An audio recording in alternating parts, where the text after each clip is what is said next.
আসসালামু আলাইকুম রহমতুল্লাহ। প্রিয় বন্ধুরা, দারুণ একটা সংবাদ। শেখ হাসিনার নির্বাচনী এলাকায় জামাত নেতা শোডাউন। খুব চমৎকার একটি বিষয় আপনাদের সামনে তুলে ধরবো, শেয়ার করে সবাইকে দেখার সুযোগ করে দেবেন। দেখেন বাংলাদেশ জামাত ইসলামী কোথায় পৌঁছে গিয়েছে। শেখ হাসিনার নির্বাচনী এলাকায় জামাত ইসলামের শোডাউন। আলহামদুলিল্লাহ। আওয়ামী লীগ সভাপতি ও ক্ষমতাচ্যুত প্রধানমন্ত্রী শেখ হাসিনার নিজ নির্বাচনী এলাকা গোপালগঞ্জের কুটালীপাড়া উপজেলায় শোডাউন করেছে জেলা জামাতের আমির প্রফেসর রেজাউল করিম। আলহামদুলিল্লাহ।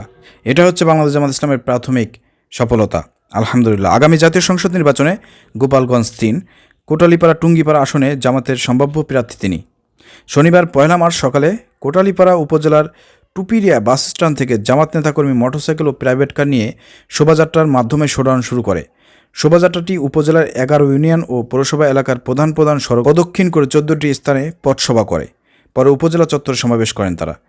এদিন দুপুরে জামাত ইসলামের নেতাকর্মীরা জাতীয় পতাকা হাতে নিয়ে মোটরসাইকেল শোভাযাত্রায় অংশ নেয়।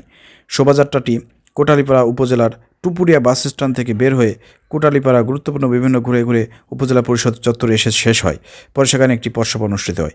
এই সময় বক্তব্য রাখেন জেলা জামাত ইসলামের সেক্রেটারি আল মাসুদ খান, প্রকাশনা সম্পাদক শওকত আলম আজাদ, কোটালীপাড়া উপজেলা জামাত ইসলামের আমির মোহাম্মদ সুলাইমান গাজী, নায়েবে আমির সেকেন্দার আলী ও সেক্রেটারি ফরিদউদ্দিন মাসুদ, পৌর জামাত ইসলামের আমির মনসুর আহমেদ, সেক্রেটারি আক্তার দারিয়া। বক্তব্য জামাত ইসলামের মনোনীত প্রার্থী প্রফেসর রেজাউল করিম সাধারণ মানুষদের বিভিন্ন ধরনের প্রতিশ্রুতি দিয়ে পাশে থাকার আহ্বান জানান। প্রিয় বন্ধুরা, ভাববার বিষয় যে আওয়ামী লীগ ফ্যাসিবাদ সরকার যে গোপালগঞ্জে তারা রাজত্ব কায়েম করেছিল, হাসিনার যে এলাকা নিজের নির্বাচনী এলাকা, তার নিজের এলাকাতে বাংলাদেশ জামাত ইসলাম তারা তাদের নির্বাচনী প্রচারণার জন্য শোডাউন দিয়েছেন তাদের প্রার্থীকে নিয়ে। এটা যে শেখ হাসিনার উপরে গোপালগঞ্জের আওয়ামী লীগদের উপর কী পরিমাণ যে একটা চাপটে আঘাত, এটা কিন্তু তারা বুঝতে পারতেছে। বাংলাদেশ জামাত ইসলামীকে দীর্ঘ ১৫ বছর ধরে হাসিনা সরকার তাদেরকে ধ্বংস করার জন্য যে নীল নকশা করেছিল, বাংলাদেশ জামাত ইসলামীকে তারা ধ্বংস করতে পারে নাই। বরঞ্চ বাংলাদেশ জামাত ইসলামী আরও দ্বিগুণ শক্তি নিয়ে বাংলাদেশের মাটিতে তারা মাথা উঁচু করে দাঁড়িয়েছে।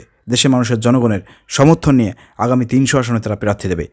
এবং শেখ হাসিনার যে নিজের যে নির্বাচনী এলাকা আছে, সেই নির্বাচনী এলাকাতেও বাংলাদেশ জামাত ইসলামী প্রার্থী দিয়েছেন এবং তারা সেখানে শোডাউন করেছেন। এটাকে বলে আল্লাহর সাহায্য। শেখ হাসিনা, আপনি আজকে দেখেন বিদেশ বসে বসে আপনি অনেক ষড়যন্ত্র করতেছেন, অনেক পরিকল্পনা করতেছেন, আপনি অনেক ষড়যন্ত্র করতেছেন, কিন্তু সমস্ত ষড়যন্ত্র আপনি দেশের মধ্যে থেকেই আপনি আপনার সমস্ত নীল নকশা, সমস্ত ষড়যন্ত্র আল্লাহ ধূলিসাৎ করে দিয়েছে, ছাত্র জনতা ধূলিসাৎ করে দিয়েছে। সেখানে আপনি বিদেশে বসে আর কী করতে পারবেন? আপনার মুখে তো একটা চাপটে আঘাত যে আপনার নির্বাচন এলাকায় যে জামাতকে আপনার ধ্বংস করার জন্য প্রচেষ্টা চালিয়েছেন, সেই এলাকায় আপনার এলাকায় সেখানে শোডাউন দেয়। আপনার যদি লজ্জা থাকে, আমি মনে করি যে আপনার এত কিছু দেখার পরে আপনার কচু গাছের সাথে গলায় দড়ি দিয়ে আপনার মরা উচিত এই দৃশ্য দেখার আগে। কি বলেন দর্শক, আপনারা কি মনে করেন? শেখ হাসিনা কি এটা করা উচিত না?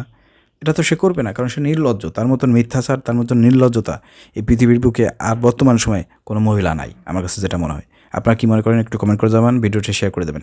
আসসালামু আলাইকুম রহমতুল্লাহ।